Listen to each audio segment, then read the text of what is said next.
ఇంకా చిన్న చేద్దాం. నీ సన్నిధి రాని యెడల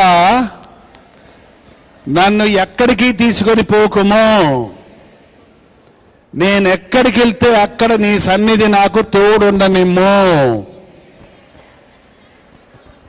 ఈ చిన్న ప్రార్థన మీరు చేసుకొని ఇంట్లో నుంచి కదిలితే మీ ప్రయాణాల్లో కానీ, మీ కాలేజీలు, మీ స్కూల్స్, మీ ఉద్యోగాలు, ఈవెన్ మందిరానికి వచ్చేటప్పుడు, ఈవెన్ ఏ పని చేసినా నీ సన్నిధి నాతో రాని యెడల నన్ను తీసుకొని పోకము. చాలాసార్లు మనం ఆయనకి టాటా చెప్పిపోతాం. మామూలుగా ఇంట్లో ఏం చెప్తాను చెప్పండి? వెళ్ళేటప్పుడు బయటికి మమ్మీ బాయ్, డాడీ టాటా, ఏంటండి ఇంట్లో వాళ్ళకి చెప్పేసి వెళ్ళిపోతాం. కానీ చాలామంది ఇదే నేర్చుకున్నారు. ఏసయ్యా బాబాయ్. ఆయన సన్నిధి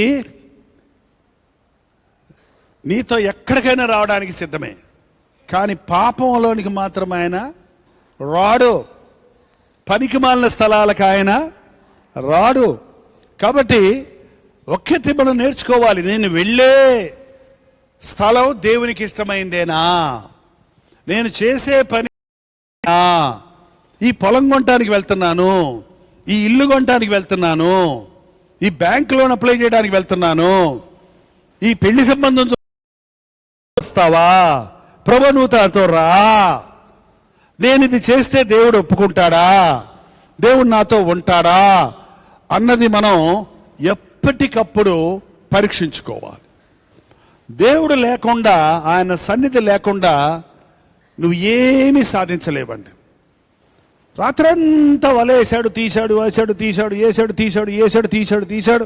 ఎన్ని చేపలు పెట్టాడు? రాత్రంతా లేడు ఆయన. పొద్దున్నే దోణిలో ఉన్నాడు ప్రభు, వల వేయమన్నాడు ప్రభు. ఆయన తోడున్నాడు, ఆయన మాట విన్నాడు. కాబట్టి వల వేస్తే ఏమైంది? రాత్రి ఎక్కడేస్తే ఒక్కటి కూడా పడలేదో అక్కడే వలేస్తే ఎన్ని పెట్టారు? విస్తారమైన వలలు పిగిలిపోయే అన్ని చేప. ఏంటి తేడా? తేడా ఏంటి? రాత్రంతా ప్రయాసపడ్డాం, మాకేమీ దొరకలేదు. నువ్వు నీ మాట చొప్పున దేవుని మాట చొప్పున చేస్తే అది ఆశీర్వాదం. దేవుని సన్నిధిని కలిగి ఉంటే అది ఆశీర్వాదం. దేవునికి ఇష్టం లేని పనులు సాధారణంగా మనమండి, అమ్మ నిన్ను కూడా తీసుకెళ్తాను, నువ్వు వదిలేమ్మా నేను రిలాక్స్ చేస్తాను అంటే అర్థం ఏంటి చెప్పండి? నాకు అర్థం కాక అడుగుతున్నా. ఎప్పుడు అమ్మ కావాలంటావు, ఒక వద్దులేమ్మా, నువ్వు వద్దులేమ్మా నేను రిలాక్స్ చేస్తాను అన్నావు. ఎందుకు? నువ్వు చేసేది అమ్మకి ఇష్టం లేదని నీకు ముందే తెలుసు. నువ్వు చేసేది నీ భర్తకి ఇష్టం లేదని ముందే తెలుసు. నువ్వు వెళ్ళే చోటు నీ భార్య తెలియకూడదని నీకు తెలియకూడదు, తెలిస్తే ఊరుకోదని నీకు తెలుసు. కాబట్టి ఏం చేస్తాం మనం? వాళ్ళని తీసుకెళ్ళాం. ఏంటండి? దేవునిని కూడా అంతే చేస్తాం. దేవుడికి ఏది ఇష్టమో ఇష్టం లేదో నాకు తెలుసండి అన్నవాళ్ళు కొంచెం చేయి చూపించండి. అయినా దేవునికి ఏది ఇష్టమో ఏది ఇష్టం కాదో నాకు తెలుసు అన్నవాళ్ళు చేయి చూపించండి. మీరు నిజంగా విశ్వాసులు అయి ఉంటారు. మిగిలిన వాళ్ళకి అసలు ఏం తెలియదంట. ఏమా దేవునికి ఏది ఇష్టమో ఏది ఇష్టంగా తెలీదా? పక్క వాళ్ళని తిట్టి రావటం దేవునికి ఇష్టమా కాదా? అడు గుండు పగల కొడటం దేవునికి ఇష్టమా కాదా? బూతు మాటలు తిడటం దేవునికి ఇష్టమా కాదా? భర్తను ఎదిరించడం దేవునికి ఇష్టమా కాదా? మరి ఎందుకు చేస్తున్నావు? చేయట్లేదా? ప్రభా నా భర్త దగ్గరికి వెళ్తున్నాను, బాగా తిడటానికి మంచి తిట్లు తెచ్చాను ఆయన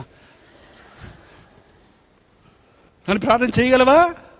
చేయలేవు. కారణం ఏంటి? అది ఆయనకి ఇష్టం, అది ఆయన వాక్యాన్ని చిత్తానుసారమైంది కాదు. సో మనకు తెలుసు, చాలా విషయాలు తెలుసు. ఎందుకంటే వాక్యం వింటున్నాం కాబట్టి తెలుసు. ఇదే విషయం మీరు లోకంలో అడిగితే అందరికీ తెలియదు. ఏమైనా నీకు ఇద్దరు భార్య ఎలా అంటే దాందే ఉందని అంటాడు. దాందే ఉందంటే ఇద్దరికి చీరలు కొని పెడుతున్నా, ఇద్దరికి భోజనం పెడుతున్నా, ఇద్దరిని బాగా చూసుకుంటున్నా, ఏమైనా అందరూ తప్పే ఉంది అంటారు. కానీ నువ్వు దేవుని బిడ్డవైతే ఇద్దరు భార్యలు ఉండకూడదని నీకు తెలుసు. చూసారా? మనం దేవుని తెలిసి దేవుణ్ణి విడిచిపెట్టిపోతున్నాం, విడిచిపెట్టిపోయి చిక్కుల్లో పడిపోతున్నాం. ఒంటరిగా నువ్వు పోయినప్పుడు సాతాను చేతుల్లో చిక్కుకుంటావు. ఇద్దరుంటేనంటే ఎప్పుడు క్షేమం.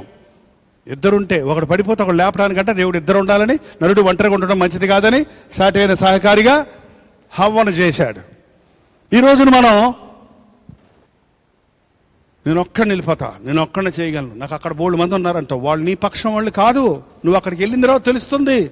చాలా మంది చెప్తుంటారు, అన్నా నేను ఇందులో ఇరుక్కుపోయాను, ఈ సమస్యలో చిక్కుకుపోయాను, నమ్మించి మోసం చేశారు, నష్టాల్లో పడిపోయాను, కష్టాల్లో పడిపోయాను. కారణం ఏంటి? దేవుని తోడు తీసుకోకుండా వెళ్ళావు, దేవుని చిత్తం లేకుండా చేశావు. కాబట్టి నీ బ్రతుకులో నువ్వేమీ సాధించలేకపోతున్నావు. మోషే చేసిన ఈ ఉత్తమమైన ప్రార్థన రోజు, ప్రతిసారి, ప్రతి విషయంలో ఒక్క క్షణం, అది ఎంతసేపు పడుద్ది? నీ సన్నిధి నాతో రాని యెడల నన్ను తీసుకొని పోవద్దయా. నువ్వు పోదామని బయలుదేరిన బస్సు రాదు నీకు ఆ రోజు. ఏమండి, నువ్వు పోదామని బయలుదేరి బైక్ తీసుకున్న బైక్ స్టార్ట్ అవ్వదు ఆ రోజు.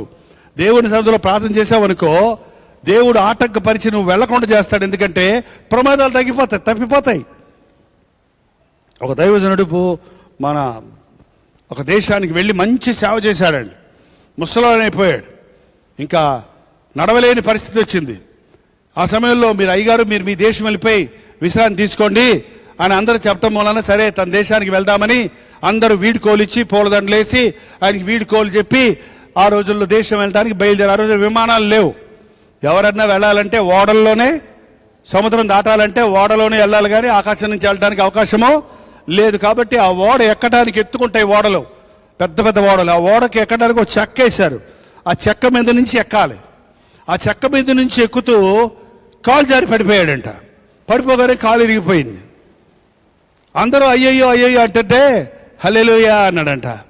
దేవునికి స్తోత్రం అన్నాడంట. ఏంటంటే అయ్యగారు, శుభమాని మీరు ఇంటికి వెళ్ళిపోయి విశ్రాంతి తీసుకుందామంటే దేవుడి కాలర కొడితే హల్లెలూయా అంటారేంటి?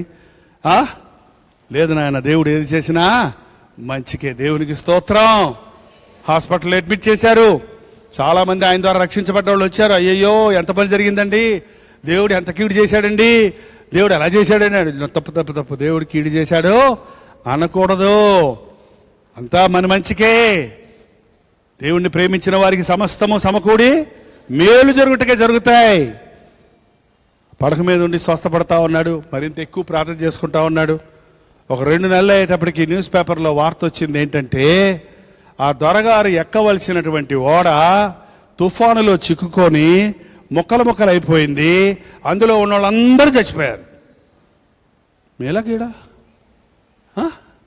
అప్పుడు ఆయన అన్నాడట, మీరందరూ చూసారా కీడన్నారు, దేవుడు నాకు కాలరగొట్టి నాకు రెస్ట్ ఇచ్చి నా మరణం నుండి నన్ను తప్పించాడు, ఇది మేలే కదా. మనం కొన్నిసార్లు అనుకుంటాం, ఎందుకు ఇలా జరిగింది, ఎందుకు ఇలా అవ్వాలి, కానీ అది మీ మేలు కోసమే కానీ కీడు కోసమో కాదు. ఒకవేళ వెంటనే మీకు అర్థం కాదేమో కానీ ఆగి ఆలోచిస్తే అర్థమవుతుంది. దేవుణ్ణి తీసుకెళ్ళొద్దు, నీ సన్నిధి రాని యెడల నన్ను తీసుకొని పోకుము అంటే నన్ను పోనివ్వడేమో దేవుడు, నన్ను చేయనివ్వడేమో ఈ పని చేసుకోవాలి అని ఆశపడిపోయి ఉంటారు కొంతమంది. బిలాం అనే ప్రవక్త ఉన్నాడు, తెలుసండి మీకు? తెలీదా? బిలాం అనే ప్రవక్త ఉన్నాడు. అతను ఆశీర్వదిస్తే ఆశీర్వాదం జరుగుతుంది, శపిస్తే. అందుకని బాలాక్ అనే రాజు ఇశ్రాయేలీయులు ఓడించలేక బిలాం దగ్గర కొంతమంది మనుషుల్ని పంపించి, రాజుగారు వచ్చి ఇశ్రాయేల్ జనాంగాన్ని శపించడానికి మిమ్మల్ని రమ్మంటున్నారు, మీకు ఎంత డబ్బు కావాలంటే అంత డబ్బు ఇస్తానంటున్నారు అని అంటే బిలాం ఏమన్నాడు, ఆగండి, నేను దేవుని దగ్గర విచారణ చేసి ప్రార్థన చేసి దేవుని చిత్తం తెలుసుకొని వస్తాను. లోపలికి వెళ్ళి ప్రార్థన చేస్తే దేవుడు ఏమన్నాడు, నువ్వు వారితో వెళ్ళకూడదు, నువ్వు వారిని శపించకూడదు, వారు ఆశీర్వదించబడిన జనాంగం అంటే. ఏడు ముఖంతో బయటకు వచ్చాడు. నాకు వద్దామని ఉంది కానీ ఆయన వెళ్ళొద్దంటున్నాడు అని చెప్పాడు. అంటూ వచ్చి ఏంటండి, వాళ్ళు వెళ్ళిపోయి రాజుగారి దగ్గర చెప్తే ఇంకా కొన్ని ఎక్కువ డబ్బు ధనధాన్యాలు తీసుకొని ఇంకా ఎక్కువ బంగారం వజ్రాలు అన్నీ తీసుకొని వెళ్ళండి అని ఇంకా పెద్ద అధికారులను పంపించాడంట. పెద్ద మహారాజులందరినీ ఓ రథాల మీద వచ్చి అందరూ దిగితే, రాజుగారు రమ్మంటున్నారు నిన్ను అడిగితే చెప్పారు కదా రాత్రి ప్రభు వెళ్ళొద్దన్నాడని, రాడిపండి అన్నాను కదా. ఏమంటున్నాడు, ఉండండి మళ్ళీ నేను ప్రార్థన చేస్తాను, ప్రభా నన్ను వెళ్ళమంటావా? అన్నాయనా వెళ్ళమంటారు. చాలా డబ్బులు తెచ్చారు, ఆ డబ్బులు ఉంటే నేను బోల్డ్ సేవ చేయొచ్చయ్యా ఆ డబ్బులు ఉంటే నీకోసం ఖర్చు పెడతాను. మరి ఏమేం చేశారో కొంతమంది ఈ తప్పుడు సంపాదన చేసి మళ్ళీ నీకే ఇస్తారంటారు దేవుడికి. దేవుడికి డబ్బులు కావాలా, లంచం డబ్బులు కావాలా, మోసం డబ్బులు కావాలా, లాటరీ డబ్బులు కావాలా? ఒక అబ్బాయి ఎలాగ అన్నాడు, నేను ₹1,00,000 వేసేకి ఇవ్వాలని ఆశపెట్టిందండి. రూపాయి పెట్టి ₹1,00,000 టికెట్ కొన్నారండి. ఆ 1,00,000 నాకు వచ్చేదని ప్రార్థన చేయండి, నేను దేవుడికి ఇచ్చేస్తానండి అంటున్నాడు ఆయన. ఏంటండి, నిజంగా 1,00,000 ఇస్తాడా? 10,000 ఇస్తాడు అనుకుంటా, దశంభాగం. లాటరీ డబ్బులు, లంచం డబ్బులు దేవుడికి అక్కర్లేదు. మళ్ళీ చెప్పాడు, నువ్వు వెళ్ళకూడదు, వాటిని చెప్పించకూడదు. మళ్ళీ వచ్చాడు, వెళ్ళొద్దు అన్నాడు దేవుడు. నేను వెళ్ళకూడదంట, నేను చెప్పించకూడదంట, నేను తినకూడదంట. ఈ భాష ఎవరన్నా మాట్లాడారంటే తంట, అంటాల భక్తి తంట. ఏంటండి, యేసు ప్రభు దేవుడు అంట, ఆయన స్వస్థపరుస్తాడంట, ఆయన మళ్ళీ వస్తాడంట, ఆయన మంచి దేవుడు అంట. అటు ఎవడన్నా ప్రసంగం చేస్తుంటే పాస్టర్ గారు ఆయనకు తెలియదు అనమాట, ఆయన రుచి చూడలే అంట. ఏంటండి, మా పాస్టర్ గారిని అడిగి చెప్తానంట అంటుంటారు కొంతమంది. లేదు, నా యెహోవా ఉత్తముడని రుచి చూచి తెలుసుకోరండి. నా దేవుడు సజీవుడని నేను ఎరుగుతును. మనస్ఫూర్తిగా చెప్పని వాళ్ళు ఈ అంటాలు పెంటాలు పెడతారు. ఏంటండి, మళ్ళీ పోతే మళ్ళీ రాజుగారు ఇంకా ఎక్కువ డబ్బులు పెట్టి, ఇంకా పెద్ద ఆఫీసర్ని పెట్టి మళ్ళీ పంపించాడు. ప్రభా వెళ్ళమంటావా? ఎన్నిసార్లు చెప్పాలా వెళ్ళొద్దని? నేను రాను పో అన్నట్టుగా చెప్పాడు. పోతే పో అన్నాడు అంతే. ఇంకా పోతే ఓరక మాటికి ఓ విషయం విసిగిస్తుంటే దేవుణ్ణి నీ ఇష్టం అంటామండి. ఈ మన ఇళ్ళల్లో పిల్లలు ఉంటే ఐస్ క్రీమ్ అమ్మే రోడ్డు మీదోడు ఆ బండోడు మన ఇంటి దగ్గరకు వచ్చాడు, తెగబెల్లు కొడతాడు కదండి. ఆ బెల్లని పడికి మమ్మీ ఐస్ క్రీమ్ మమ్మీ అంటే, వద్దు నాన్న జలుబు చేస్తున్నానా, వద్దు నాన్న జలుబు చేస్తే కోల్డ్ చేస్తాయి, దగ్గు వస్తాయి, వద్దు నాన్న అనగా మళ్ళీ గణగణ అదిగా మమ్మీ వెళ్ళిపోతాడు. మమ్మీ ఏంటండి, కొనకపోతే అని ఎడుతుంటారు. ఈ చివరికి వాళ్ళ అమ్మాయి తట్టుకోలేక వాడేమో పోడు, బడ్డీ అక్కడే ఉంటుంది. ఆ ఇంట్లో పిల్లలు ఉన్నారని తెలుసు. ఏంటండి, కాబట్టి వాళ్ళ అమ్మాయి ఏం చేస్తుంది, ఆ డబ్బులు తీసి ఇచ్చి ఇదిగో పోయి కొనుక్కొని తిని చావు అంటారు చాలామంది. ఊత పదం ఏంటి మనకి మన దేశంలో, తిని చావు, నీ తీసుకొని చావు, నీ చావు నువ్వు చావు అంటుంటారు కొంతమంది. చూడండి అలాగా. ఓసారి డబ్బులు ఇగో అంటే ఇగోవే డబ్బులు తింటే చావు, జలుబుతే ముక్కులు బాధతే పోయి చావు. అత్తగా దేవుడు బిలాంతో అన్నాడు, సరే నీ ఇష్టం. ఓరగా పోతే పో, నేను నీతో రాను, పోతే పో అన్నట్టుగా ఉంది ఆ మాట. ఇంకా చూడండి, అన్నాడా, వెళ్ళిపోయి బైక్ ఎక్కేశాడు. ట్రక్ స్టార్ట్ అవటాలా. ఏంటండి, బైకులు ఎంతమందికి ఉన్నాయండి?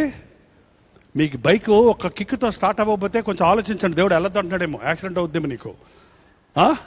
నువ్వు వెళ్ళే స్థలం దేవునికి ఇష్టం లేదేమో, అందుకని దాన్ని తండకండి. ఇట్లా అంటారు కొంతమంది. అంతసేపు నేను మోసిందని తంటే ఏమొద్ది? రోజు స్టార్ట్ అయ్యే బండి ఒకరోజు స్టార్ట్ అవ్వకపోతే దానికి పెట్రోల్ ఉందో లేదో, లేకపోతే దానికి ఏమైనా రిపేర్ వచ్చిందో చూసుకోవాలి కదా. దేవుని చిత్తముగా తెలుసుకోవాలి కదా దేవుని బిడ్డలో. ఏంటండి, ఆ రోజుల్లో బైకులు లేవు, బిలాముకి బైక్ లేదు, గాడిద ఉంది. గాడిద ఎక్కాడు, గాడిద ఎక్కి తంటే ఏం చేయాలంటే గాడిద ముందుకు వెళ్ళాలి, వెళ్తలేదు, నిలబడిపోతుంది. కొట్టాడంట, 3 సార్లు కొట్టాడంట. 3వసారి తట్టుకోలేక గాడిద అంది, ఎందుకయ్యాడని కొడతావు,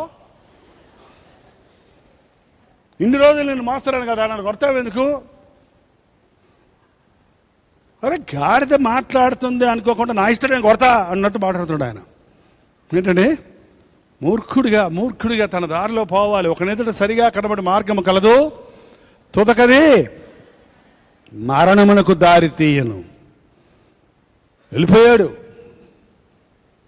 కొండ మీద తీసుకెళ్ళి, ఇదిగో ఇశ్రాయేలీయులందరూ అక్కడ పాళెంలో ఉన్నారు చూడు, చెప్పించు. అక్కడ నిలబడ్డాడు. ఓ ఇశ్రాయేలీయులారా, మీరందరూ ఆశీర్వదించబడిన వారలారా, మీ కుటుంబాలు దీవించబడిన గాక, మీరు అత్యధికంగా విజయం నందుదురు గాక. వెనకాల వచ్చి లాగేస్తున్నారు. నీ చెప్పించవయ్యా అంటే ఆశీర్వదిస్తావేందయ్యా, నన్నేం చేయమంటావయ్యా, నా నోరు నా ఆధ్వర్యంలో లేదు. ఏంటంటే, ఎంతమంది ఈ రోజున నువ్వెంత ప్రయత్నం చేసి చెప్పించాలనుకున్నా చెప్పించలేవు. నువ్వు ఎంత ప్రయత్నం చేసి ఏదన్నా సాధించాలనుకున్నది దేవుని చిత్తం కాకపోతే సాధించలేవు. నువ్వు దేవుని చిత్తాన్ని కాదని ఎట్లాగలాగా ఎన్ని ఆటంకాలు వచ్చినా వెళ్ళవలసిన స్థలానికి వెళ్ళినా అక్కడ జరగవలసిన పని జరగదు. గుర్తుపెట్టుకోండి. ఇప్పుడు దేవుని బిడ్డలమైన తర్వాత నాకు తోడురా నాయన, నువ్వు నాకు తోడుండయ్యా. ఎలీషా ప్రవక్త దగ్గరికి శిష్యులందరూ వచ్చారయ్యా, స్థలం సరిపోవట్లేదంటే మీరు వెళ్ళి కొమ్మలు నరికి గుడారం పెద్దవి చేయండి అంటే ఒక శిష్యుడు ఏమన్నాడు తెలుసా? నువ్వు నాతో నువ్వు కూడా మాతోటి రాయా, మీరు కూడా మాతో రండి నాయనా అని పిలిచాడని ఎలీషా కూడా వెళ్ళాడు. తీరా అక్కడ కొమ్మలు అరుగుతుంటే ఒకటిది ఏమైంది? గొడ్డల నీళ్ళల్లో పడిపోయింది. అది అక్కడ ఎవరిది దగ్గర ఎరువు తెచ్చుకొని వచ్చాడు. ఒట్టి కర్ర ఉంది, లోపల ఇనుము కింద పడిపోయింది. కర్రతో కొడితే కొమ్మలు ఇరుగుతాయా? ఏంటంటే దైవజనుడా అని మొరపెట్టగానే ఎలీషా ఏం చేశాడు? ఒక చిన్న కొమ్మ తీసి దాంట్లో వేయగానే గొడ్డలి ఇనుము పైకి వస్తుందా? ఒక అద్భుతం జరిగింది. దేవుడు మనతో ఉంటే, దేవుని సన్నిధి మనతో ఉంటే, దేవుని సేవకులు మనతో ఉంటే తలకాయ పోటు అనుకుంటారండి కొంతమంది, ఆటంకపరుస్తారు అనుకుంటారు. కానీ అది ఆశీర్వాదం, అది దీవెన. అక్కడ అద్భుతాలు జరుగుతాయి. ఎప్పుడు దేవుణ్ణి మీతో తీసుకొని వెళ్ళడానికి, నీ సన్నిధి నాతో రాని ప్రభువా, నీ సన్నిధి రాకపోతే నన్ను ఏమి తీసుకొని వెళ్ళక్కర్లేదు, వెళ్ళొద్దు. 1986 సంవత్సరంలో బిల్లీ గ్రహాం అసోసియేషన్స్ వారి యొక్క ఇవాంజలిస్టిక్ కాన్ఫరెన్స్ అని ప్రపంచంలో ఉన్న సువార్థికులందరికీ ఒక కాన్ఫరెన్స్ ఆమ్స్టర్డామ్లో, లండన్ దగ్గర ఉన్న ఆమ్స్టర్డామ్లో ఒక కాన్ఫరెన్స్ అరేంజ్ చేశారు. అప్పుడే నేను కొత్తగా సేవ సొంతంగా ప్రారంభించాను. 83లో సేవ ప్రారంభించాను. 3 సంవత్సరాల్లో ఆ కాపవరంలో, ఆ పల్లెటూరులో చిన్న చిన్న సేవ చేస్తూ అనేక విషయాలు నేర్చుకుంటున్నాను ప్రాక్టికల్గా. ఆఫ్టర్ బైబిల్ ట్రైనింగ్ 10 సంవత్సరాల ట్రైనింగ్ తర్వాత ఆ ఇవాంజలిస్ట్ కాన్ఫరెన్స్కి వెళ్తే ఇంకా బాగా సేవ చేస్తానికి నేర్చుకోవచ్చు అని చెప్పి నేను కూడా ఆ కాన్ఫరెన్స్కి అటెండ్ అవ్వడానికి అప్లై చేసి మొట్టమొదటిసారిగా పాస్పోర్ట్ రెడీ చేసుకొని, వీసా రెడీ చేసుకొని, అప్పుడున్న కోట్లు పనికిరాక అప్పుడు సన్నగా ఉండేవాడిని, అంతకుముందు ఉన్న కోట్లు పనికిరావు, పల్లెటూరు కాబట్టి మామూలుగా ఉండేవాడిని. సో కోట్ కుట్టించుకొని బ్యాగు సర్దుకొని అబ్బో ఇక్కడి నుంచి ముంబాయికి వెళ్ళి 72 గంటల ముందు ఉండాలి అని అంటే, అప్పుడు ఈ హైదరాబాద్ ఇంటర్నేషనల్ కాదు, చెన్నై నుంచి లేదు ఫ్లైట్, అక్కడి నుంచి డైరెక్ట్గా ముంబాయి నుంచి వెళ్ళాలి.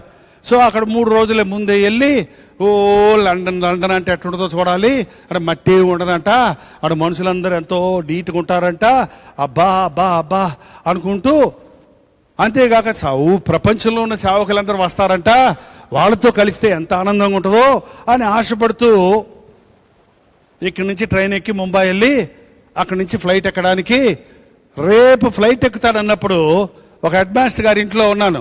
ఆ రోజు బ్రదర్ ఒక చాటికి తీసుకెళ్తా అని సిటీ బస్ ఎక్కించారు. సిటీ బస్ ఎక్కి ఇక్కడి నుంచి నెక్స్ట్ స్టాప్కి వెళ్ళేటప్పటికి నా బ్యాగ్ని ఎవడో కోసేసి పాస్పోర్టు వీసా తీసుకున్నాడు. ఇంకేం తీసుకోవాలా, ఇంకో దాంట్లో డబ్బులు ఉన్నాయి, పైసా ముట్టుకోవాలా, డబ్బులేమి ఇంకే వస్తువులు ముట్టుకోవాలా, ఆడికి అదే కావాల్సి వచ్చింది కాబట్టి ఏం చేసుకుంటాడో మరి అది నాకు తప్ప ఎవరికి పనికిరాదే. ఏంటంటే అవి మాత్రం తీసేశాడు. ఇక చూడండి, ఆ రాత్రి ఏంటి ప్రభు ఇంత సంతోషపడి అందరికీ చెప్పుకొని వచ్చానే, పాస్పోర్ట్ పోయిందే, పాస్పోర్ట్ లేకపోతే ఫ్లైట్ ఎక్కడానికి వీల్లేదు, నిన్ను పంపించము అనేశారు. ఏంటి ప్రభు అని ఏడుస్తుంటే ప్రభు అన్నాడు, మీ ఇంటికాడ స్తుతికోవడం పెట్టుకొని ఏం ప్రసంగం చేసుకున్నావు అని అడిగాడు. నా స్తుతికోవడం నేనే పెట్టుకుంటా, ఏం చేస్తాం ఎవరు లేక. నా స్తుతికోవడంలో కూడా నేనే ప్రసంగం చేసుకుంటా చాలాసార్లు. ఏంటంటే ఇంటికాడ స్తుతికోవడం పెట్టుకొని ముంబై బయలుదేరేటప్పుడు నేను చేసిన ప్రసంగం ఏంటంటే, నీ సన్నిధి నాతో రాని ఎడల నన్ను తీసుకొని పోకుము. ఇదే వాక్యం మీద ప్రసంగం చేసుకున్నానండి. ఇదే వాక్యం మీద ప్రసంగం మీకుగా చేసేది ఎప్పుడు కూడా నేను చేసే ప్రసంగాలన్నీ నాకే చేసుకుంటా, అవి మీకు కనపడతాయి కాబట్టి నాకు తెలీదు. ఏంటండి దేవుడు నాకేం నేర్పిస్తున్నాడో అవి మీకు చెప్తాను, కానీ ఆకాశంలో నుంచి ప్రసంగాలు మీకు చెప్పి ఈ మట్టి తింటా కూర్చొని ఇక్కడ నేను ఏంటండి బుద్ధి చెప్పి గడ్డి తింటారంటారు చూసారా, తెగ బుద్ధి చెప్తారు కొంతమంది పాస్టర్ గారులు, కానీ గడ్డి తింటారు చివరికి. అదేం ప్రయోజనం, చెప్పుదురే కానీ చేయరు, అది సరైన సేవ కాదండి. అందుకే ఆ పెద్ద పెద్ద ప్రసంగాలు నా తాహతకు మించిన ప్రసంగాలు నేను చేయను. నేను ఏదో ప్రపంచ ప్రఖ్యాతి చెందిన ప్రవక్తను అని నేను చెప్పుకోవడం. ఓల్డ్ మంది ప్రవక్తలు, నేనెవడిని వాళ్ళలో ఓహండి అంతే. ఓ చిన్నోడు నేను అంతే చెప్పాలంటే. ప్రసంగం చేసుకున్నా, నాన్న నీ సన్నిధి రాకపోతే నన్ను తీసుకెళ్ళొద్దు అని ప్రసంగం చేసుకొని అందరికీ స్వీట్లు పంచి పెట్టి ప్యాక్ చేసుకొని వెళ్ళి ఆడ పాస్పోర్ట్ పోతే మళ్ళీ ఏడుతాం ఎందుకు, మళ్ళీ ఆడటం ఎందుకు, మళ్ళీ ఫీల్ అవటం ఎందుకు, మళ్ళీ బాధపడతాం ఎందుకు? ఏంటండి ఫ్లైట్ వెళ్ళిపోతా ఉంటే చూస్తా ఉన్నాను, అక్కడ కూర్చొని ఉంది కదా నేను, ఇప్పుడు నా సీటు ఖాళీగా పోతుందే, అయ్యయ్యో. నేర్పించాడు దేవుడు నాకు, నువ్వు అప్పుడే ఇతర దేశాలకు వెళ్ళొద్దు, ఇతర దేశాల సపోర్ట్ కోసం అక్కడికి వెళ్ళి అడుక్కుంటావేమో, దొరల డబ్బులతో సేవ చేస్తావేమో, నీ విశ్వాసాన్ని పోగొట్టుకుంటావేమో. అంత పెద్ద ఆ కాన్ఫిడెన్స్లో నేర్చుకోవాల్సింది నీకేం అక్కర్లా, నువ్వు పల్లెటూరులో నేర్చుకో, ముందు ఇక్కడ నేర్చుకో, పేదల దగ్గర నేర్చుకో, సామాన్యుల దగ్గర నేర్చుకో, సూటు బూటోళ్ళ దగ్గర నువ్వు నేర్చుకోవాల్సింది ఏమి లేదు, కబుర్లు చెప్పే వాళ్ళ దగ్గర అక్కర్లేదు, ఇతర దేశాల డబ్బుల కోసం కక్కుర్తిపడి అక్కర్లేదు. నేను నీకు అప్పచెప్పిన సేవ చేయి, ఇది నీ క్షేమం కాదు అని దేవుడు చెప్పినట్టుగా నాకు అనిపించిందండి. ఆ తర్వాత నాకు ధైర్యం వచ్చింది. అప్పటి నుంచి ఇతర దేశాలకు వెళ్ళాలని ఆశ లేదు నాకు అసలు. 97 సంవత్సరం వరకు 11 సంవత్సరాలు ఎక్కడికి వెళ్ళాలి. చాలా మంది పిలిచారు. మా చెల్లి అమెరికాలో ఉంది, ఇంకో చెల్లి ఆఫ్రికాలో ఉంది. కనీసం మా ఇంటికి రా అన్నయ్య, మా ఫ్యామిలీ మెంబర్కి వచ్చి ఇక్కడ మీటింగ్ పెడతాం, వాక్యం చెప్పి నేను రాను, దేవుడు నాకు చెప్తే కానీ నేను రాను, వెళ్ళలేదు. మొట్టమొదటిసారిగా మళ్ళీ పాస్పోర్ట్ ఎప్పుడు చేయించుకున్నానంటే, యెరూషలేము వెళ్తున్నాము పాస్టర్లో, మీరు కూడా వస్తారా అని మన శుభవార్త ఛానల్ డైరెక్టర్ గారు అడిగారు. వాళ్ళే ఫోన్ చేసి, నేను అడుక్కోవాలి, వాళ్ళే అడిగారు, పాస్టర్లందరినీ తీసుకెళ్తున్నాం, మిమ్మల్ని కూడా తీసుకెళ్తాం, వస్తారా, చాలా తక్కువ ఛార్జీ మేము చేస్తున్నాం, మీ పాకెట్ మనీ అంతా, వస్తారా అని అడిగితే ఎగిరి గంతేశా. ఎందుకంటే నాకు ఎక్కడికి వెళ్ళాలి ఎప్పుడు ఆశ ఏంటంటే, యేసయ్య జన్మించి జీవించిన సంచరించిన ఆ యెరూషలేము చూడాలని ఆశ. అప్పుడు నేను నా కుమారుడు మైకిల్ కలిసి వెళ్ళాం. ఒక డొక్కు కెమెరా ఒకటి ఉంటే ఆ కెమెరాతోటి అక్కడ నిలబడి అన్ని ప్రసంగాలు చేసి పరుగున అదే ఇవాళ యెరూషలేము యాత్ర. మీకు ఆ DVD ఎంత మందికి ఆశీర్వాదకరంగా ఉందంటే, మేము యెరూషలేము వెళ్ళొచ్చామయ్యా, మాకేం అర్థం కాల, మీ పిక్చర్ చూసి ఇది వీడియో చూసిన తర్వాత మాకు ఎక్కడ ఏంటి దాని ముందు పుట్టు పూర్వత్వాలు ఏంటి అనే సంగతులు బాగా వివరించారు, మాకు అర్థమైనవి అని చెప్పడం మొదలుపెట్టారండి. ఎందుకంటున్నానంటే, నీ సన్నిధి నాతో రాని ఎడలనన్నో. అప్పుడు వెళ్ళినప్పుడు కొంతమంది నాతో పాటు వెళ్ళిన కొంతమంది పాస్టర్లు మళ్ళీ రాలా, వచ్చి భార్య బిడ్డలు తీసుకెళ్ళిపోయి అక్కడే సెటిల్ అయిపోయారు. ఎందుకంటే వీళ్ళు బాగుంటుంది అక్కడ కదా అని అనుకుంటున్నారు అంతే. నాకు మాత్రం బాగాలే. మొన్న అమెరికా వెళ్ళినప్పుడు ఎప్పుడెప్పుడు మళ్ళీ విజయవాడ పోవాలా, ఎప్పుడెప్పుడు మళ్ళీ చెన్నై పోవాలా, మా చర్చిలోకి పోవాలనే ఆశ తప్ప అక్కడ ఎంతమంది ఏమన్నా దేవుని ఆశీర్వాదం ఇక్కడే ఉందని నేను అనుకుంటాను. ఇప్పటికీ కూడా మనంత ఆకలి లేదండి వాక్యానికి, వాళ్ళకి మనకున్నంత భక్తి లేదు వాళ్ళకి. ప్రపంచంలోనే అతి భక్తి కలిగిన దేశం, అది ఏ భక్తి అని కాదు, భక్తి, దేవుడు ఉన్నాడు అనే భక్తి కలిగిన దేశం భారతదేశం అండి. సత్యాన్వేషణలో ఉన్నవాడు ఏదో రోజు సత్యాన్ని కనుక్కుంటారు. కాబట్టి మన దేశంలో ఎవరైనా సరే ఇంకా యేసుప్రభుని నమ్ముకోలేదంటే వాళ్ళు ఇంకా నిజదేవుని కోసం వెతుకుతున్నారు. ఆ ప్రాసెస్లో, ఆ యొక్క ప్రయత్నాల్లో మనం యేసు ప్రభువుని ఉన్నట్టుగా ఆయనని మహాశక్తిని, ఆయనలోని గొప్పతనాన్ని, ప్రత్యేకతను మన బ్రతుకుల్లో చూపించలేకని మలాన వాళ్ళు తెలుసుకోలేకపోతున్నారు. అంతేగాని నిజంగా ఒక వ్యక్తి ప్రభువుని పట్టుకుంటే మిగిలినంతా చెత్తలాగా ఉంటుందండి. ఒక వ్యక్తి కనుక ప్రభువుని రుచి చూస్తే ఇంకా లోకంలో దేని కొరకు కక్కుర్తి పడరు. నా యేసయ్య నేను రుచి చూశాను 18 ఏళ్ళ యవనస్తుడిగా.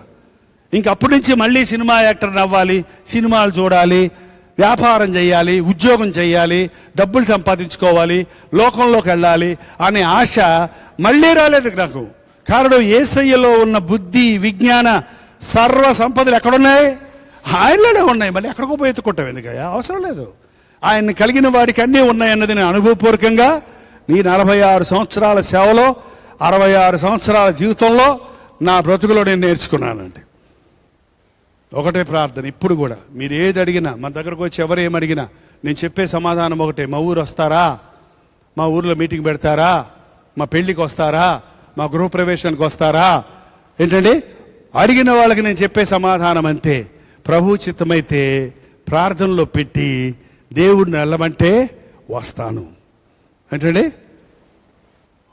ఉపవాస ప్రార్థనలో పెట్టకుండా ఏ చిన్న తీర్మానం కూడా చేయం మేము. మీటింగులు పెట్టేయమని దేవుని విషయాలైనప్పటికీ సరే, శుక్రవారం ఉపవాస ప్రార్థనలో పెట్టి ప్రార్థన తర్వాత శనివారం మీకు చెప్తాను అని నేను చెప్తానండి ఎవరు వచ్చినా సరే. ఎందుకంటే శుక్రవారం దేవుని దగ్గర ప్రభువా వెళ్ళమంటావా దావీదు జీవితంలో నేర్చుకున్నాడు. ప్రభు వెళ్ళమంటావా, తరుమో నేను నీకు జయమిస్తాను అంటే ఫిలిస్తీన్లే కదా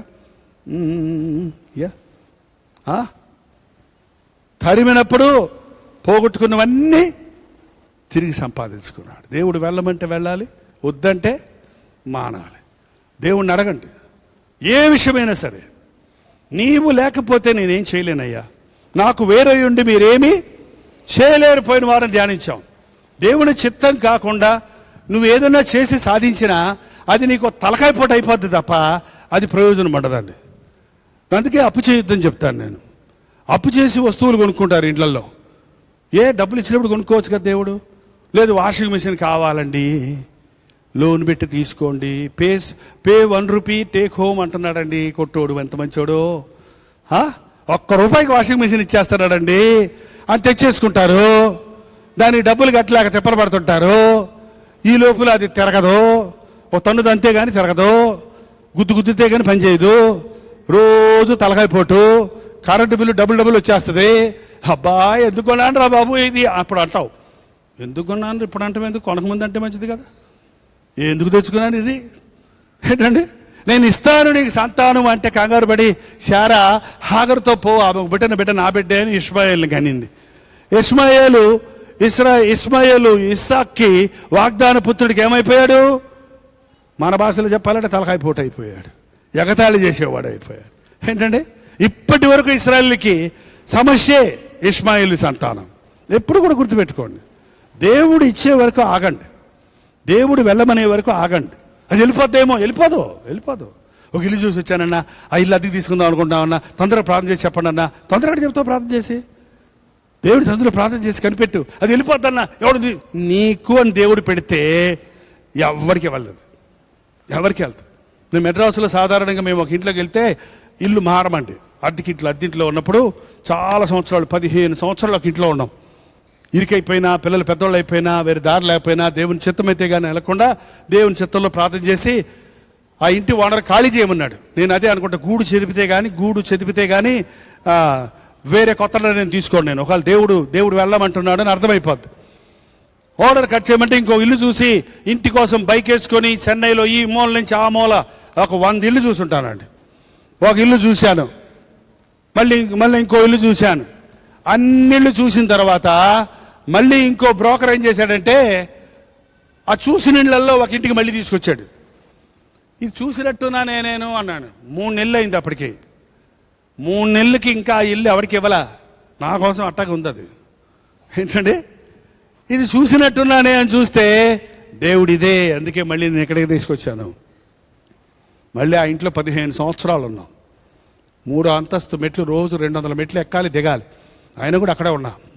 ఇట్లా చెప్పుకుంటూ పోతుంటే నాకు అని దేవుడు ఉంచాడు కాబట్టి ఎంతమంది వచ్చి చూసి వెళ్ళినా ఆ ఇల్లు ఎవరికి వెళ్ళలేదు. 3 నెలలు అలాగే ఉండిపోయింది. అది పోద్దని భయపడతారేంటి? పోద్దని భయపడకండి. ఏంటండి, ఎవడో ఒకడు ఏం చేశాడంట, ఓ చెట్టు మీద 2 పెట్టెలు చూశాడంట త్వరలో. అరే 2 పెట్టెలు అని చేతిలో పెట్ట వదిలేశాడంట. చేతిలో పెట్టేది పట్టుకుని వెళ్తే అయ్యేగిపోయింది అంట. ఉండ పెట్ట పోయింది, అయ్యలేదు. కొంతమంది తొందరపడి దేవుని చిత్తం తెలుసుకోకుండా ఇల్లు కొనుక్కుంటామని పాతిళ్ళు అమ్మేస్తారండి. కొత్త ఇల్లు దొరకదు, రోడ్డు మీద కూర్చుంటారు. ఏంటండి, పాతిళ్ళు అమ్మే విషయంలో కూడా దేవుని చిత్తం తెలుసుకోవాలి. ఈ ఇల్లు అమ్మమంటావా అని తెలుసుకోకుండా అది కొనుమంటావా అడుగుతున్నావే కానీ ఇది అమ్మంటావా అని అడగట్లేదేంటి? చాలా మంది ఇది పోగొట్టుకుని ఏది లేని వారు అయిపోతున్నారు. కారణం ఏంటి? దేవుడు లేని వారిగా ఉన్నారు. దేవుడుంటే ఇరుకులో విశాలత, దేవుడుంటే చేసేవన్నీ సఫలత, దేవుడుంటే ఆయన చిత్తం ఉత్తమం. నాకు చాలా ఇష్టం ఆ ఫ్రేజ్. చెప్పండి అందరూ, ఆయన చిత్తం ఉత్తమం, best, the best. God's will is best. దేవుని చిత్తంలో మనం ఉంటే ఆయన మనతో ఉంటాడండి. ఎరికో గోడలు పడగొట్టారు, చాలా గొప్ప జయం వచ్చింది. పక్కనే హాయ్ అనే ఊరుంది, మనం ఇంతమంది వెళ్ళక్కర్లేదు అని కొంతమందిని పంపించి, చిన్న ఊరే కదా అది ఈజీగా జయించవచ్చు అని పంపించేసి ఎంతమంది చచ్చిపోయారండి? 32 మందా? ఒకసారి చూడండి. యెహోషువ గ్రంథం ముగించుకుందాం, ఎక్కువసేపు ఉండకుండా సాయంత్రం చూసుకుందాం మిగిలింది. యెహోషువ గ్రంథం, యెహోషువ గ్రంథం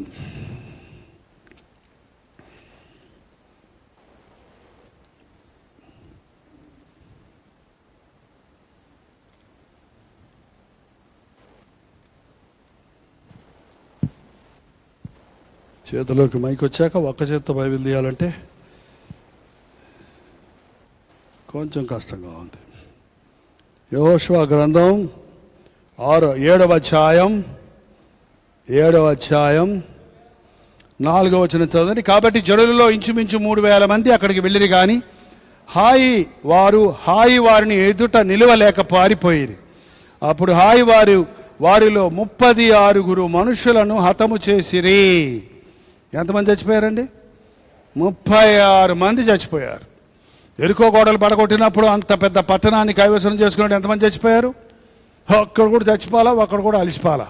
ఏంటండి, చిన్నది కొన్ని వేల మంది ఉన్న ఊరు మీదకి వెళ్తే 36 చనిపోయారు. 36 కదా, 36 మంది చనిపోతే యెహోషువ వీళ్ళందరూ తలలు మోపి, ఏంటి ప్రభు ఈ అపజయం, ఎందుకు నాయన ఈ శాపం, ఎందుకు నాయన ఈ మరణాలు, ఏంటయ్యా మేమేం తప్పు చేశామయ్యా అని దేవుని సందులో మోకరించి ప్రార్థించారు. కొన్నిసార్లు అండి మనం దేవుని చిత్తాన్ని దాటినప్పుడు వచ్చిన కష్టాలు వచ్చినప్పుడు మనం పరిశీలించుకోవాలి. ఎందుకు వచ్చింది ఈ నష్టం, ఎందుకు నేను వెళ్ళిన పని సఫలం అవ్వలేదు, ఎందుకు నాకు ఈ కష్టం కలిగింది, ఎందుకు నాకు ఈ అవమానం కలిగింది, ఎందుకు నాకు ఈ బాధ కలిగింది అని మీరు ప్రార్థిస్తే దేవుడు చెప్తాడు దాని కారణాన్ని. వాళ్ళు అడిగినప్పుడు అన్నారు, శపితమైనది మీలో ఉంది గనుక నేను మీకు తోడు రాను, మీలో పాపం ఉంది గనుక నేను మీకు తోడు. ఎందుకంటే అప్పటికి అయ్యగారు ఏం చేసి పెట్టాడు? ఏ అయ్యగారు అడుక్కునేవాడా? ఆకాను పాపం చేసి దాచిపెట్టాడు, వీటిలో ముట్టుకోవద్దని దేవుడు చెప్తే ఆజ్ఞాతిక్రమం అని పాపం చేశాడు. కాబట్టి దేవుని సన్నిధి వెళ్ళలేదు. దేవుని సన్నిధి లేకుండా వెళితే వాళ్ళు ఎంత వీరులైనా, ఎంత చిన్న శత్రువైనా, వీళ్ళు ఎంత పెద్ద సైన్యమైనా, ఎంత గొప్ప శక్తి ఉన్నా ఓడిపోయారు, చిత్తుగా చచ్చిపోయారు కొంతమంది సైనికులు. కారణం దేవుని సన్నిధి లేదు. మీలో ఉన్న పాపాన్ని తీసేస్తే తప్ప నేను మీతో రాను. నేను చెప్పిన మాట వినకుండా నాతో రమ్మంటే ఎట్టొస్తాడండి దేవుడు? దేవుడు చెప్పిన మాట వినకుండా ప్రభు నాతో రా అంటే ఎట్టొస్తాడు? సమ్మతింపకుండా ఇద్దరు కూడి నడతురా? ఒక డెసిషన్లోనికి రాకుండా ఇద్దరు కూడి నడతురా? చూడండి, కొంతమంది భార్యాభర్తలు బయటికి వెళ్ళేటప్పుడు చట్టపట్టాలు వేసుకొని పోతారు, నవ్వుకుంటూ చక్కపోతారు. కొంతమంది పోతూనే ఉంటారు ఇద్దరు కలిసి. అక్కడ భర్త వెళ్తుంటాడు, ఇక్కడ భార్య వెళ్తుంటుందండి. రా అంటే వస్తాలే పో, పక్కన ఏంటండి ఇంట్లో గొడవ పెట్టుకున్నారు. నువ్వు రా అంటే రాను అంటే రాకపోతే ఏదో బ్లాక్మెయిల్ చేశాడు ఆయన. మీ అమ్మకు ఫోన్ చేస్తానని చెప్పాడు, ఎదురు పెట్టేస్తానని చెప్పాడు, ఇడాకులు ఇస్తానని చెప్పాడు. కాబట్టి గతి లేక వెళ్తుందే కానీ నిజంగా భర్తతో కలవలేదు. సమ్మతిస్తే ఎలా నడుస్తారు ఇద్దరు? జాలీగా పోతారు, చట్టపట్టాలు వేసుకొని పోతారు. ఏంటండి, అసలు భార్య భర్తలేని మీరు సమ్మతించుకుంటారా ఒకరితో ఒకళ్ళు? వ్యత్యాసాలు వస్తాయిలేండి. ఆయన ఒకటి అంటావు, నువ్వు ఇంకోటి అంటావు. ఏమైనా కాంప్రమైజ్ అవుతారా? సరేలేండి అంటావా? నువ్వన్నా ఆయన అనాలి. నువ్వు బట్టిన దాని కుందేలకు 3 కాళ్ళు అంటే ఏమవుద్ది? కుటుంబం కూలిపోద్ది. ప్రభువుతో సమ్మతించకుండా మనం నడవలేము. కొంతమంది భార్య భర్తలు సమ్మతిస్తారు కానీ ప్రభుతో సమ్మతించరు. అననీయ సప్ఫైరాలు ఇద్దరు ఒక్కటే. నీ తోడు ఇద్దరు చెప్పుకున్నారు. ఇంతకే అమ్మామో అని అడుగుతారు. పేతురు గారు అడిగినప్పుడు ఏం చెప్పాలమ్మా చెప్పు? ఇంతకే. ఇద్దరు ఏక మనసు వచ్చేసింది అక్కడ మాత్రం. దేవుని మనసు కాదు, మళ్ళీ పాపం చేయడానికి ఏక మనసులు వస్తాయి కొంతమందికి, పనికి మాలిన పనులు చేయడానికి ఏక మనసు వస్తాయి. దేవునితో కలవరు. ఏంటండి, ఇంతకైనా అమ్మారు ఇంతకే అన్నాడు అననీయ, నా భార్యకి చెప్పాను కదా ఏమన్నా అంటదని. ఎందుకయ్యా పరిశుద్ధాత్మతో అబద్ధం చెప్తావు అనగానే ఆడ కింద పడి చచ్చిపోయాడు. 3 గంటలు అయింది, ఇంటికి తిరిగి రాలా. ఇంట్లో కూర్చున్న సప్పారా ఏమనుకోవాలి, ఏంటి ఆయన వెళ్ళాడు ఇంకా రాలేదేంటబ్బా, ఫోన్ లేదులేండి అడిగి తెలుసుకోవడానికి. ఇప్పుడైతే ఫోన్ చేసేస్తారు. ఏమైంది, డబ్బులు ఎంత ఇస్తే పేతురు గారు మెచ్చుకుంటాడేమో అనుకున్నాను, ఏమైంది, ఒకవేళ నిజం తెలిసిపోయిందేమో, 3 గంటల సేపు అబద్ధం చెప్పాం కదా అని గుండెల్లో ఆతురత రావాలా లేదా? ఏదో తప్పు జరిగింది, ఏదో అయ్యింది, అందుకే ఇంకా రాలేదు అని తెలుసుకోవాలా లేదా? పశ్చాత్తాపడాలి లేదా? మనసు మార్చుకోవాలా లేదా? ఏమీ లేదు. వెళ్ళింది. ఏమ్మా ఇంతకైనా అమ్మారు? వాతావరణం అంతా సీరియస్గా ఉంది, మనుషులందరూ సీరియస్గా ఉన్నారు. పేతురు గారు కూడా కొంచెం కోపంగా ఉన్నట్టు కనపడుతున్నారు. ఏదో అయ్యి ఉంటుంది, ఆయన ఏడు మరి, ఆయన లేడు అక్కడ. ఏమైందని కొంచెం తెలుసుకోవాలి కదా. తెలిసిపోయింది కాబోలు అని, అది కాదయ్యా క్షమించండి అయ్యా మేము కొంచెం ఎత్తి పెట్టుకున్నాం అని చెప్పచ్చు కదా. చెప్పుంటే చచ్చుండేదా? చెప్పుంటే చచ్చిపోయినోడు కూడా బతికించుకునేదేమో నాకు తెలియదు. అద్భుతం చేసి జరిగించేవాడు దేవుడు. ఎందుకంటే మా ఆయన నేను వాగ్దానం చేసుకున్నాం, ఒట్టు నీ తోడు, నీ తాళిబట్టు తోడు. బాబా ఏం తోడు పెట్టుకుంటారండి, బైబిల్ తోడు, నెత్తి మీద పెట్టి పిల్లోడు తోడను, పిల్లోడు తోడు. ఏం నీ పాపానికి పిల్లోడు తోడా? మళ్ళీ ఒట్టు పెట్టుకొనవద్దు. క్రైస్తవులు ఒట్టు పెట్టుకోవాల్సిన అవసరమో లేదు. ఎప్పుడు బైబిల్ తోడని, ఆకాశం తోడని, భూమి తోడని పెట్టకండి. ఆకాశం తోడని కానీ దేవుని సింహాసనం, భూమి తోడని పెట్టకండి, అది దేవుని బలిపీఠం. ఏంటండి, నీ మాట అవునంటే అవును, కాదంటే కాదంతే. ఇక ఒట్టులేమి లేవు. ఒట్టు పెడితే నిజం, ఒట్టు పెట్టకపోతే అబద్ధమా? అబద్ధికులందరూ అగ్నిగంధకములతో మండు గుండములో పాలు పంపులు పొందుతారు. దేవుని సన్నిధి లేకుండా మనం ఏం చేసినా అది శాపం అండి. ఏ ఉద్యోగం చేసినా, ఏ వ్యాపారం చేసినా, ఏ పని చేసినా. మీరు వంట వండేటప్పుడు ఎంతమంది ప్రార్థన చేస్తారో నాకు తెలియదు, కానీ చేస్తారమ్మా పొయ్యిలకి వచ్చేటప్పుడు? ప్రార్థన చేస్తారా, ఇంకేమైనా చేస్తారా?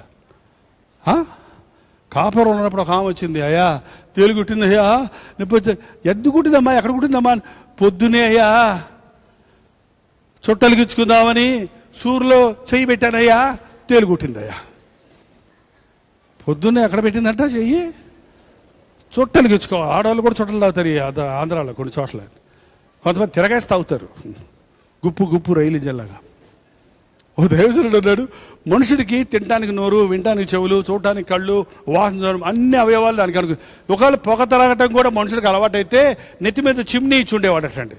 ఇక్కడ నువ్వు తాగుతుంటే గుప్పు అని పైన పోతా ఉంటుంది అది. పొగ తాగడం ఏంట్రా బాబు నాయన? పొగ నువ్వు తాగితే లోపలికి వెళ్ళి ఉండలేక తిరిగేసి మళ్ళీ ఏమవుతుంది, మళ్ళీ ముక్కులమ్మ నోటమ్మడి బయటకు వచ్చేస్తుంది. నువ్వు మంచిలు తాగితే అలాగే లోపలికి వెళ్ళి మళ్ళీ ఇటు తిరిగితే మళ్ళీ ముక్కులు వచ్చి కారిపోతుందా? పొట్లోకి వెళ్ళి సెటిల్ అయిపోతుంది అది. పొగ తాగరాదు అంటే పక్కడ దూ కొట్టేస్తారు కొంతమంది. పొగ తాగరా, ఏ తెలుగు వాళ్ళు మన తెలుగు ఒక్క మాటతో మీనింగ్ ఆపోజిట్ మీనింగ్ వచ్చేస్తుంది. ఎంతమంది ఈ రోజున పొగ తాగడానికి బానిస అయిపోయి టీబీలు, క్యాన్సర్లు, రకరకాల జబ్బులు. పొగ తాగేవాడు ఇంట్లో ఉన్న పిల్లలకు కూడా తాపిస్తున్నాడు. ప్రెగ్నెంట్గా ఉన్న గర్భవతిగా ఉన్న స్త్రీ ముందు నువ్వు పొగ తాగుతుంటే చిన్నపిల్లకు కూడా ఎఫెక్ట్ అవుతుందట, గర్భంలో ఉన్న బిడ్డ. దేవుని చిత్తము తెలుసుకోకుండా నీ అవయవాలను వాడద్దు. నీ తిండి విషయంలో జాగ్రత్తగా ఉండు, నీ వంట విషయంలో జాగ్రత్తగా ఉండు, నీ డబ్బు ఖర్చు పెట్టే విషయంలో జాగ్రత్తగా ఉండు. నువ్వు ఒక వస్తువు చూసినప్పుడు ఇది కొనుక్కోవాలనుకున్నప్పుడు, ప్రభా ఇది నాకు అవసరమా, ఇది కొనుక్కోనా అని ఇంటి దగ్గర ప్రార్థన చేసుకుని బయలుదేరా. అసలు ఇంటి దగ్గర నుంచి కాదండి, మనం మార్కెట్కి వెళ్ళినప్పుడు ఎందుకు వెళ్తున్నామో, ప్రభా ఇవాళ నేను చీర కొనుక్కోవడానికి వెళ్తున్నా, చొక్కా కొనుక్కోవడానికి వెళ్తున్నా, సంచి కొనుక్కోవడానికి వెళ్తున్నా, సరుకులు కొనుక్కోవడానికి వెళ్తున్నా, ప్రభా నా దగ్గర ఇన్నే డబ్బులు ఉన్నాయి, నాకు సహాయం చేయి నాయన, మోసపోకుండా చెయ్యి, శ్రేష్టమైన కొనుక్కోవడం చెయ్యి, నీ సన్నిధి నాకు తోడి అని నువ్వు ప్రార్థన చేసుకొని వెళ్తే, నీ సంచి పెట్టుకొని వెళ్ళినప్పుడు నీకున్న డబ్బులతో నువ్వు సంచి నిండా సరుకులు, నీకు అవసరమైన సరుకులన్నీ తెచ్చుకుంటావు. నువ్వు ప్రార్థన చేసుకోకుండా పోయావనుకో, ఏదో కొనుక్కోవాలి వెళ్తావు, అడిగి వెళ్ళి ఏం కొనుక్కోవాలనుకున్నాను, అదే ఏంటది, ఎర్రచీర ఏంటంటే ఏదో ఒక ఆకర్షణగా కనపడింది, అవసరమైంది కొనకుండా అనవసరమైంది కొనుక్కొని ఇంటికి వచ్చి మళ్ళీ నాన్న తిప్పలు పడతావు. చూసారా? ప్రార్థన చేసుకొని షాపింగ్కి వెళ్ళండి. ప్రార్థన చేసుకొని ముఖ్యమైన ఘట్టమైన వివాహ విషయాల్లో పెళ్ళిళ్ళ పేరాయిల దగ్గరికి వెళ్ళి ఊరక తర్జనభర్జనలు చేయకండి. దేవుని చిత్తం కోసం ప్రార్థన చేస్తే నీ ఇంటికి తలుపు తట్టి దేవుడు తీసుకొస్తాడు సంబంధాన్ని. కంగారు పడిపోవద్దు. దేవుని చిత్తంలో మీ బిడ్డకు వివాహం చేయండి. ఎందుకంటే ఒకసారి వివాహం జరిగిందా అది విడదీయజాలని బంధం. అది తర్వాత రిగ్రెట్ అయితే ప్రయోజనం లేదు. జరగనంత వరకు పర్వాలేదు, ఎన్ని మిస్ అయినా.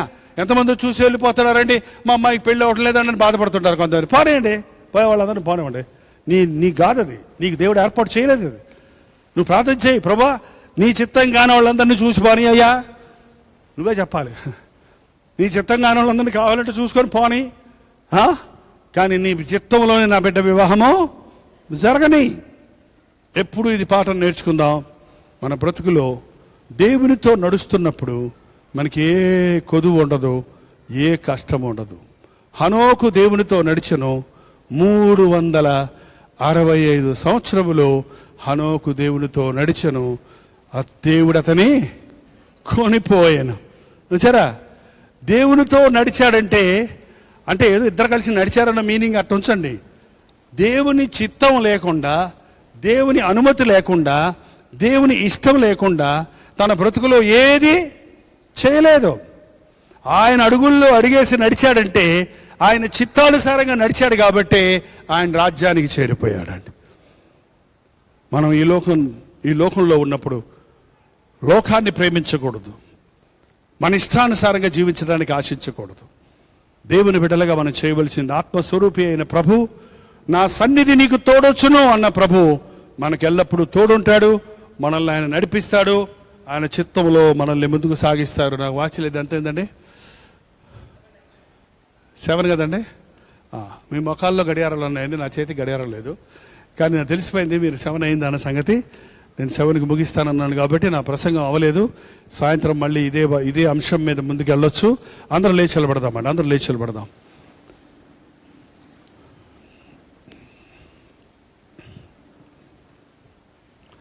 కళ్ళు మూసుకొని చేతులెత్తి ఒక్క మాట చెప్పండి. ప్రభువా నీ సన్నిధి నాతో రాని ఎడల నన్ను తీసుకొని పోకుము. నీతో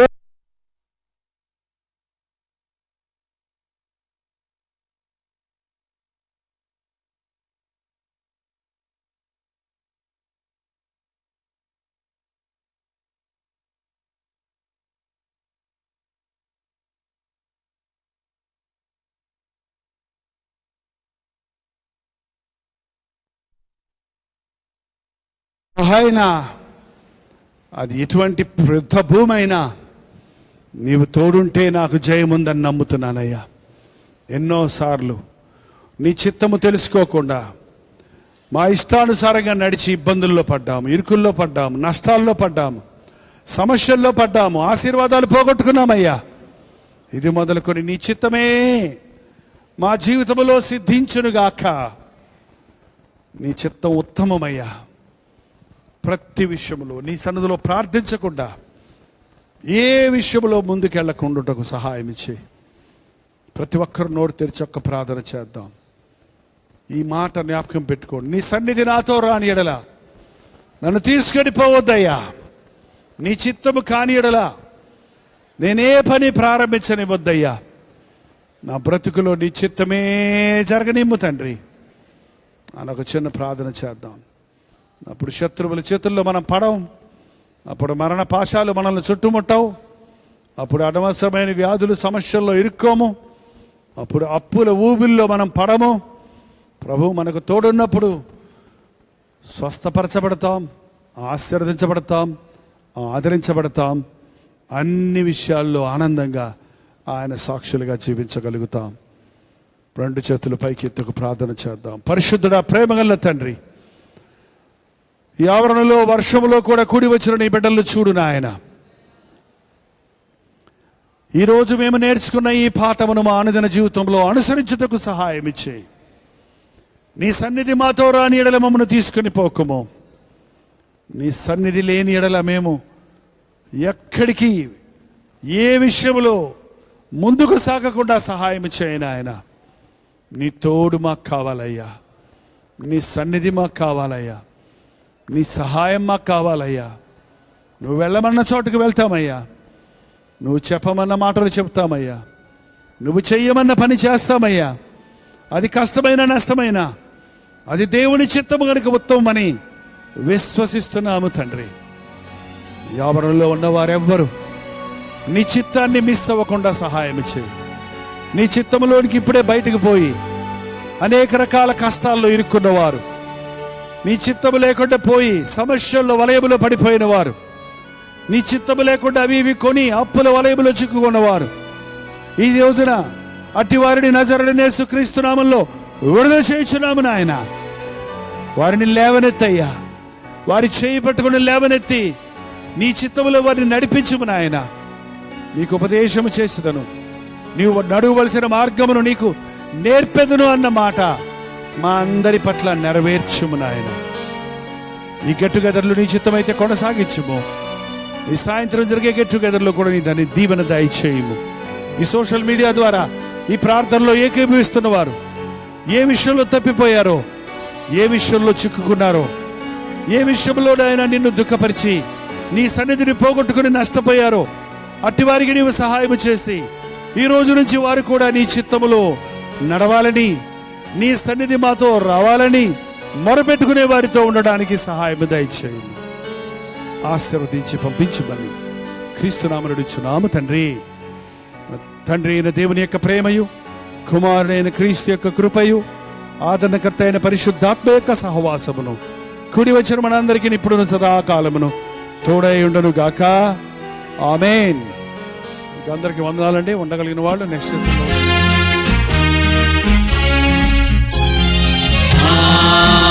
హల్లెలూయా హల్లెలూయా హల్లెలూయా హల్లెలూయా హల్లెలూయా హల్లెలూయా.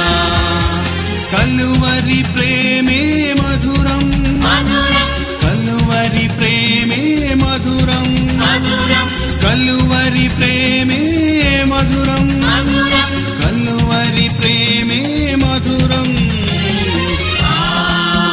హల్లెలూయా హల్లెలూయా హల్లెలూయా హల్లెలూయా హల్లెలూయా హల్లెలూయా.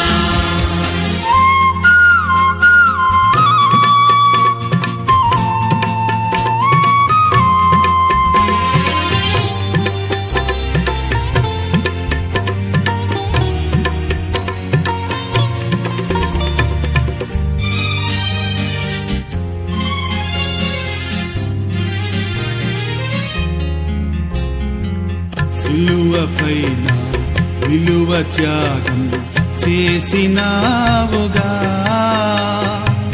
పాపినైనా నా కొరకు చిందించినావుగా, రుధిరం చిందించినావుగా. కలువరి ప్రేమే మధురం మధురం, కలువరి ప్రేమే మధురం మధురం, కలువరి ప్రేమే మధురం మధురం, కలువరి ప్రేమే మధురం. హల్లెలూయా హల్లెలూయా హల్లెలూయా హల్లెలూయా హల్లెలూయా హల్లెలూయా.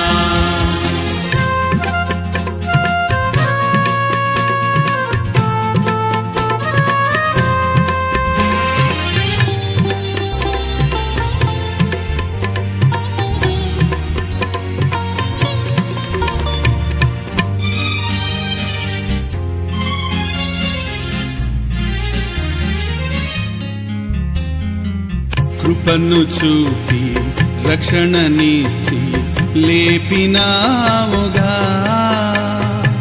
నీదు మహిమ కొరకై నన్ను నిలిపినావుగా, సాక్షిగా నిలిపినావుగా.